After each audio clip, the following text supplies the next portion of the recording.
And now, here's your host of Shaping Success, Wes Tankersley. What is up, everyone? Welcome back to Shaping Success with myself and Robert Watson.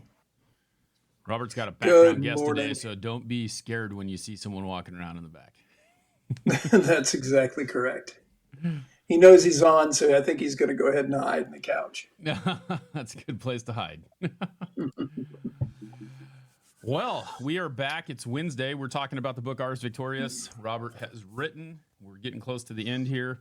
I have my chapter marked. Compelling is what we're talking about today. I don't know if you're up to speed on that one or if you remember that one because, well, you only wrote it and lived it 9,000 times. So. Yeah, so no, 33. Matter of fact, I had it up because I have to remember all the interesting stories. So this one is kind of interesting. So I took off on like my second cross-country flight alone, right, in flight training. And I started flying, and, this is back when you're doing visual flight rules. So you're actually looking at landmarks, right? And you're flying a compass heading and all that. But there was this moment of disorientation, and I'm at about 2,000 feet, so I'm not very high, that I didn't really know where I was because the Texas countryside kind of looks all the same, right? Yeah. Especially in this area, it's a little bit flat. And so I was like, I know I'm flying the right compass heading, but am I going the right direction? So I did the cheat that you're not really actually supposed to do. Was I found the major highway and drove down and flew down and read the signs. In a plane. So, we're not in a vehicle, in a plane. People. In a plane. In a plane. I flew down and went, oh yeah, Highway 6, that way. So that's how I got myself out of, I said my quick and dirty solution was to ensure that I had the College Station VOR dialed in. But basically I went and looked and made sure that, I knew what the traffic sign said. Yeah, it was early in flight training, man. You got to find a way, right? I mean, you could have just flown around forever and then not figured out, and you thought outside the box. Right, and the memo on top of this story is planning is not about future choices, it's about the future of today's choices. And I really love that phrase because we get really obsessed about the future, right? What's going to happen in 8 or 9 months. But the reality is the decisions we're making today are our future, right? Yeah. And you got to just trust the process. And that's hard for some. It's hard for me sometimes. And I know it's hard for others. You just have to trust the process. You keep just doing the same old thing over and over again. Yeah. I mean, and that's the difficult situation is that we all want instant gratification. That's the way that it works, right? We want it to happen right now. We want to be rich right now. We want to have success right now. And if you look at what success becomes, it's like, I want my 2-year-old to be able to hit a baseball. Well, he's going to start swinging a bat, right? And you have to keep doing that. And you have to be able to continue to practice and hone your skills every single day. And it doesn't happen right off the bat. It 100%. Now, it was funny. I got a message this morning from one of my friends, and she said, you really threw me off this morning. And I'm reading her message going, how did I throw you off? Well, when I recorded my TikTok, I didn't put my day's running streak language underneath it. Oh. Right. So it was just basically me on there, just not saying anything related to the running streak, which is just me being me. Mm-hmm. But I looked down and she says, that really threw me off. And I laughed and sent her message back, laugh out loud. I believe it's me who's off. I just forgot. Yeah. Well, I have to say, I remember to do the run. Yeah. It's the first time you've got to be off a little bit. It's the first time I've ever seen you not clean shaven at this time. So. No, this is my new, I'm growing a beard. Oh, there you go. 2 bearded guys there shortly. Yes. We're not sure how long this one's going to stay. As you can see, even when I was younger, much younger, my beard came in red, blonde, and brown. Yeah. So to be honest with you, I didn't think it looked very good. Yeah. So we'll see how this one turns out. But as you can tell, this is actually 5 days. Okay. Yeah. So. Yeah, it's funny how it grows in. Like you can see how much gray I have every year. I find out how much older I am because it is just a little more gray. So have you thought about using the Just for Men and turning it all one color? I've done it before, but I'm not going to do it. I figure, you know what? Wear it. Yeah. My hair's the Live. same way. Like I used to cut my hair differently, and so it was, I've got gray spots on the side now that you can see because I let it grow out a little bit. But yeah, it's kind of the same thing. So yeah, I'm just gonna let it grow. I'm gonna be elderly statesman at some point. Yeah. It was funny because when I wrote this chapter, it was really about how you have to have a plan B and a plan C. And I've heard so many people on TikTok and Instagram talk about I didn't have any backup plan. Yeah, And I mean, I appreciate what they're saying. They're talking about focus and they're talking about not giving yourself outs, so that you'll stay on task. But, speaking to a pilot, a skydiver, a scuba diver, dude, I want plan Bs and plan Cs. Why? Because all of my things that don't have a backup plan, I'm dead. yeah. It's not like no, you get to choose a new career. No, I'm dead. I don't even think that So, it's like we call it a backup plan, and I think that people look at that as a like a bad thing because I don't have a backup plan because this is the only way I'm going to survive. This is the only way I'm going to do it, and that is not. You have to have a backup plan. yeah, It's not even a backup plan in my mind. It's like, what do I do if this happens? What do I do if this happens? It's like we're reinventing the way, trying to find a way to make sure that we are successful. Right? That's what we're trying to do. We're trying to, yeah, even if you're not, you go out there and let's go back to baseball, right? You go out there and you swing the bat and a guy throws it right down the middle and you miss it. What have you done? Pete Rose has passed away, but I saw this video. That was crazy when he did. I was hoping to get to see Will Clark and Eric Burns talk about it last night, but they didn't hop on. But I watched this video over and over again, and a friend of mine sent it to me yesterday on Instagram, and he goes, you don't ever change your swing. You don't ever change any of these things that you do. You change the way that you approach the situation. Your swing is what got you to the big league. So there are 6 things that I did when I was not hitting. And you think about the situation and how you do it. And it was, if I'm not hitting the ball, if the guy's throwing too hard and I'm late, I move back in the box. If I'm early, I move up in the box. If I can't reach the pitch because it's outside, I move forward in the box. If a guy pitches me too inside, I move back in the box. If the bat, and then choking up. So you choke up, make the bat lighter, go down, make the bat heavier. Like these are the things that you do, because if you change what you're actually doing, if it's not the problem is the way that you're approaching the situation, you'll never be successful. And that is the best coaching thing that I ever heard about hitting in my life. It's insane. yeah. The best thing, truthfully, when I was training a bunch of young kids to hit a baseball, was I said, if you just look at all the way in, it's not magic. It's not the ball comes at you and then you just take this wild swing at it. Yeah. Actually, look at the ball all the way to connected to your bat. Mhm. And I used to say to them over and over, the chances of you hitting increase dramatically if you just look at the ball. Right. Because you know how people will take their head off the ball. And you see Yep. major league players do it all the time, right? Take their head off the ball. But if you just keep your head down on the ball, keep your head down on your swing, you'll hit the tar out of it. But again, you lift your head up, right? And that's the same thing in life. It's back to that trusting the process, being in a position where you've got this really cool, compelling future that you're aiming for, but you realize that future is not today. Yep. That future is 18 months, 24 months, 6 years, whatever it is out in the future.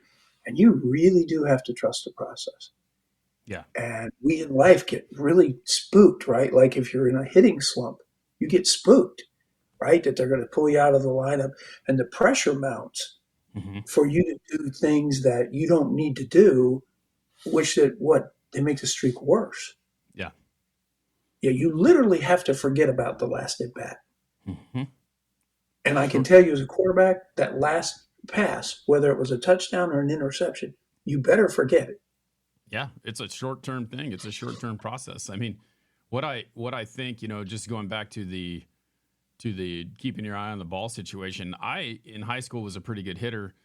I hit 1 home run. And this is what I think that a lot of people don't see. I hit a lot of doubles, but you hit 1 home run. And the funny thing about that home run that I hit, like you see these guys, they know that they crushed one, right, in MLB. I didn't know. I had no clue. My goal was always to get on base. And if you're watching what you're talking about when you take your head off the ball, kids and golfers and all that stuff, they want to see where the ball's going. So they're thinking, I'm swinging right now. I'm going to watch where this ball's going, and I'm going to go see it go over the fence. Well, I didn't do that. It was kind of a funny story because I didn't do that. Like, I hit the ball, and I just take off because I know I hit it. I don't know where it went. I'm a round in second base, and the guy who was on first base, I almost run into him because I was so trying to get to the bag as hard as I could. And he goes, "Hey, dude, slow down. You hit it out." And I'm like, "What?" And, obviously I should have had my head in the game a little bit more and been paying attention to what was going on because I'm not paying attention to the guy in front of me in hindsight. But that's what I think we do is we focus on what the outcome is going to be. And we don't focus on trying to get there. It was a funny story. So, I played baseball and I was okay in high school. Well, I went to playing softball in the adult leagues afterwards, right? And I was playing in the no home run league, right? Uh-huh. Where everything needs to stay in the park. Yep. So that's real easy. Just hit line drives, Yep. right? No big deal. So, and I was doing really well. Shoot, I was probably hitting 600 or 700. It's softball. I can hit line drives all day. So Yep. I hit this one, right? And as I'm moving out of the batter's box and I'm looking at it, I'm going, oh crap, it's carrying, right? I didn't hit a line drive. I actually hit something that has a little loft on it. So I'm rounding first, right, going to second, going, no, no, get down, get down. I'm talking to the Telling it ball, not to right? get out. Get down, get down. Yeah. I mean, that's so counter to the logic of us in baseball land, right? Yep. You're telling it to get out, get out. No, this time, get out, get out. Hit the top of the fence and stayed in. I was Yeah. like, oh God, thank you. That's the thing. Like, that's the challenge that you have in that. That's kind of a cool thing to have a different outcome that you're looking for when you're playing that sport because everyone wants to hit one out because it automatically means you don't have to run the bases, right? You get to trot around, go back in the dugout. But when you have to challenge yourself to hit line drives or challenge yourself to hit it like this is the thing that I feel like we don't have in the MLB anymore because all these guys are trying to do is hit home runs. You look at all the greats back in the day, you heard this hit them where they ain't. That's what you're trying to do. And if you just try to hit it where they're not, then you're going to get on base. And a home run is a byproduct sometimes of that swing. So, but these Yes. guys are going up there with the home run mindset now, and that's all you see is home runs or strikeouts. I mean, there's one guy who struck out, I think, over 300 times this year. And I'm like, you got to be kidding me. When That's a lot of strikeouts. yeah. And I think it was funny. They were talking about Tony Gwynn, the Braves in the '90s had one of the best pitching staffs. Greg Maddux, probably one of the best pitchers all time. And he never struck out Tony Gwynn, but he struck out so many people and he was so confident on the mound. And it's just funny that's how it goes. So one of the things in this chapter is I talk about what's called the weakness of will gap, right? So we set an intention, right, to trust the process, but we've got to get from intention to action. Yep. And that action has to be just exactly what you're talking about. It has to be that same thing over and over and over again, right? Yep. Like the swing. I'm going to do my swing over and over again. I'm going to make adjustments, but I'm going to do the same thing over and over again. And that's very tough for people because consistency is the thing that it's the bugaboo in everyone, Right. right? How do you get up? How do you be? And it was funny because when I talk to people about consistency, they say that's boring, Mm-hmm. right? Why don't you just fly by the seat of your pants? And I said, the reason I work out every day? And they say, no. I said, because I eat every day. Yep. And they look at me and I said, I take water every day. I sleep every day. You don't realize the things you do every day. Mm-hmm. And you're somehow looking at the input to your goal or your dream or your compelling future as not requiring a consistent input. Yep. It's like somehow they think it's like a lottery ticket. You're just going to get it, right? It's just going to absolutely drop in your lap. Yeah. And I'm like, no, I said, you're really going to have to create it. And you're really going to have, as we said, you're going to have a backup plan, Yep. a plan B and a plan C. One woman said, she was writing as a psychologist, and she said, I'm so thrilled that my plan A did not work. And she didn't even explain what it was. She said, you know what my plan B is? This. Yeah. I became a PhD in psychology, went on to write 8 books, and she said, this was my backup plan. Yeah. And And it that's, created that compelling future for her. yeah, exactly. You never know. And I think that that's the thing that we get lost in because we expect everything to be perfect. We have to look at those things that don't happen kind of as a gift. And I know that's easy to say and very hard to do, but Yeah. there is some good in every bad thing that happens. And you have to be willing to look at that and decide, is this the thing that is going to challenge me to be better today? Is this the thing that's going to challenge me to go out and do my own thing, to do something different? God's delays are not denials.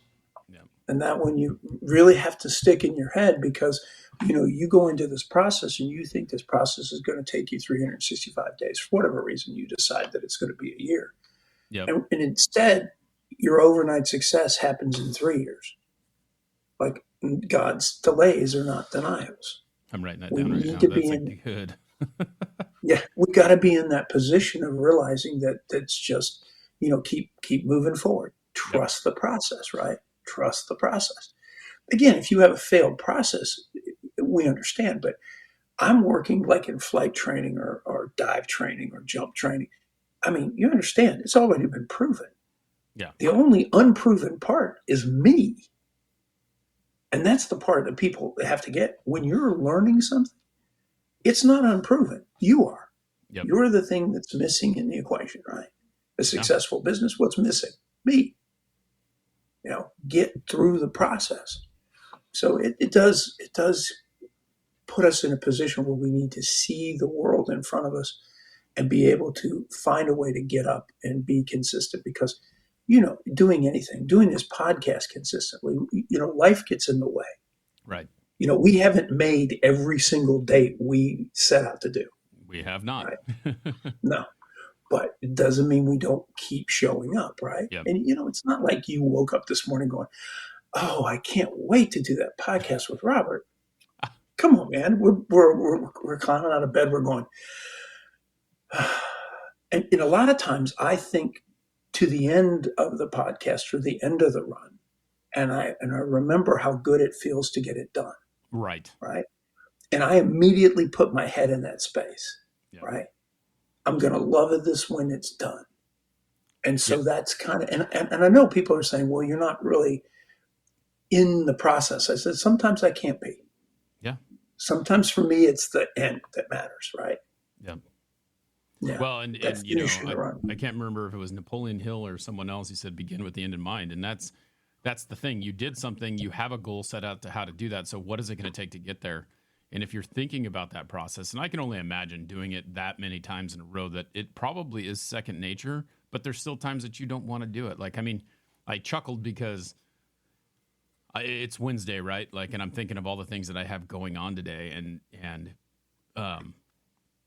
I got up this morning, and this has been a real common thing with me. I get up at 4:15 every morning, typically. My alarm is set to go off 5 days a week at 4:15. And I get up and I make coffee and, go to the bathroom and get ready to go. And on Monday and Wednesday, I'm out here. Well, Tuesday, Thursday, Friday, if I don't feel like getting up at 4:15, the alarm goes off. And this happens more times than not because I'm so tired anymore with all the things that are going on in my life. I turn over and I turn the alarm off and I set it for 5 o'clock, give myself 45 more minutes.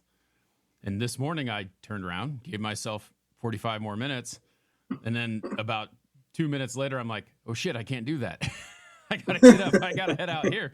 So it's like, those are the things that you do. And you keep going and you keep showing up. And it's real simple. I mean, last night, Nolan was, my 2-year-old was driving. He was up again. He's been very good about sleeping the last couple of weeks, knock on wood, because I want him to continue to do that.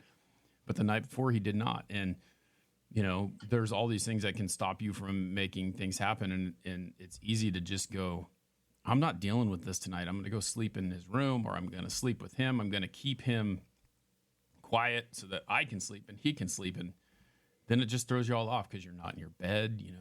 it's uncomfortable. I mean, there's all kinds of things that can throw you off, but you have to be consistent. Well, and it was so funny too because I could have swore that I put the language of my run streak on that TikTok this morning. Yep. I could have swore I did. And the laughable part was being, "Are you okay?" And I'm like, "What do you mean, am I okay?" That really threw me off. And I'm like, and then because I was up early, I got this message from my girl, and she says, "Are you okay? You're up so early." And I'm thinking, what is so off about today? I'm got a podcast here. I got to be able to stop sweating long enough to be able to do the podcast from the run. But everything feels like just a beat off today, Yeah. right? I'm just like, okay, fine. It's going to be okay. Yeah. Well, I mean, you think about it, something as simple as like you're in not to your son sleeping on the couch over there, that probably throw you off a little bit now because you got to try and be a little bit more quiet. You know, you're still trying to get this thing done. There's lots of things that you have to do that just it's now you're thinking about all these other things that are not in routine. And Yeah. you had choice, right? You could make it work or you could punt and go do something different, you know, and you got her done. Yeah, and that's the thing as I started to reflect last night before I went to bed, I went, oh crap, he doesn't know that I'm on the podcast. Now he knows I do it. Yeah. But I said, he'll wake up to this and he'll look at all the lights and go, oh crap. Yeah. but but back to the message was getting into a mindset where the things that are trusting the process, you getting into the process, go from cans to musts. Yep. We get into a must system, right? Where when I must get up in the morning and complete my run, it changes completely from I need to run. Yeah. No, I don't need to. I must. Yep. And so all of a sudden, there's kind of a change in your entire physiology when you say, I must get this done. Mm-hmm. And it does, it kind of amps you up and it clears that difference and that gap between intention and action. Yep.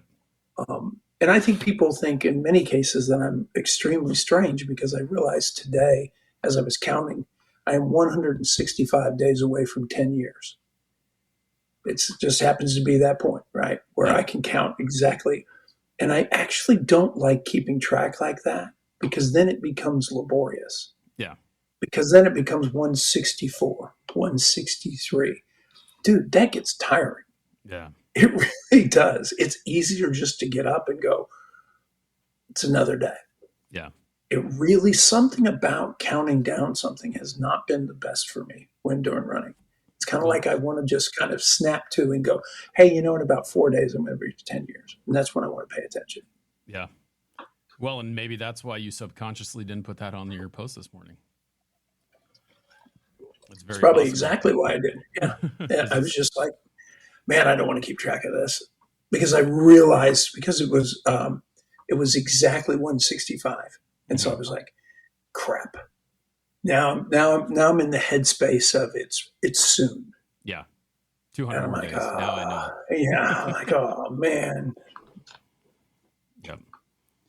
And then I got to decide, when I get to 10 years, okay, what's the next milestone really? Yeah. It's not 11. That's not even exciting, right? Yep. What is it like 15 years is the next big milestone? Yeah. I'm just like, God dang, 5 more years of this? Yeah. So, and then I've gotten so far that I can't restart. So now I've got to go forever. Here's the thing though. That's the thing. Have you ever thought about this? What happens if something happens, right? What happens then?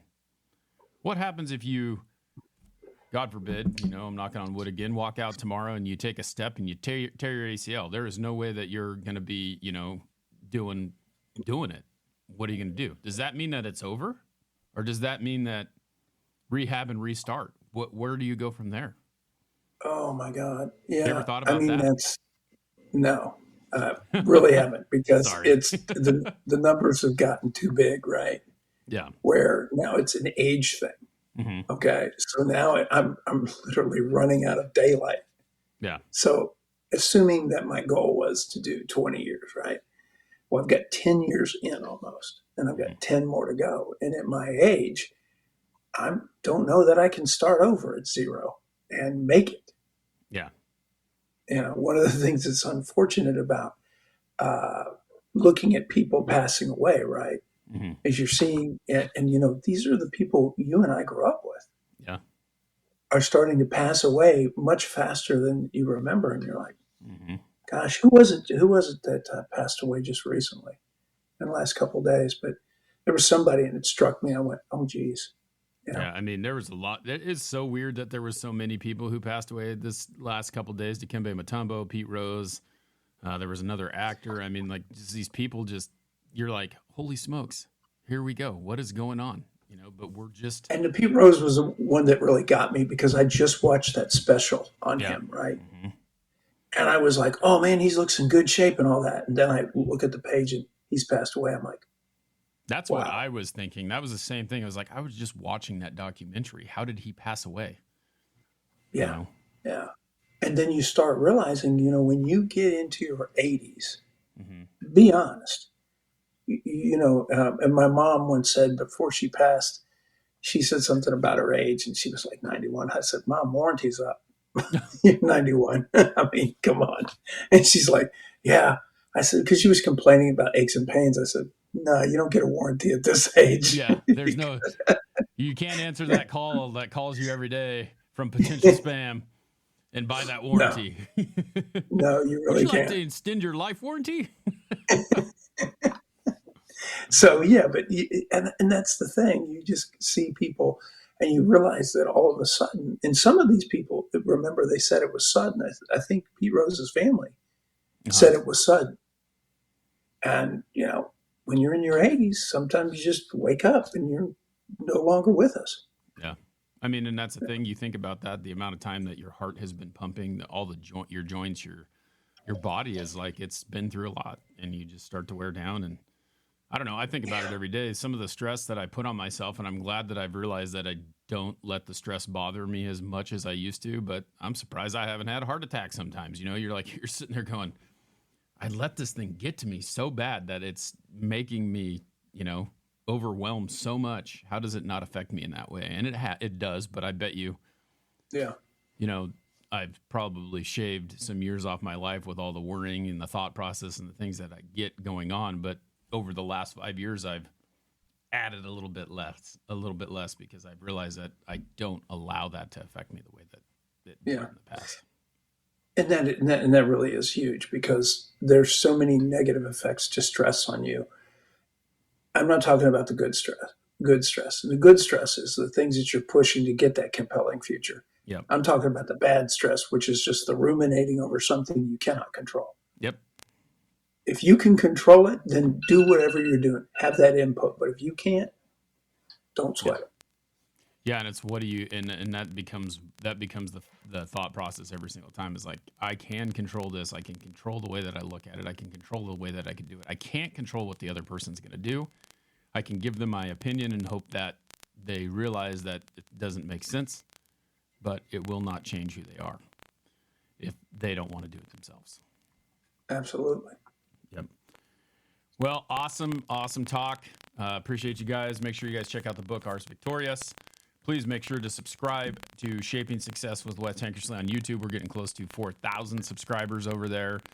You can listen to this anywhere you listen to podcasts. Robert, thanks for hanging out this morning. Hope you have a great day. Appreciate you. And we will see y'all Monday. Take care. TikTok land.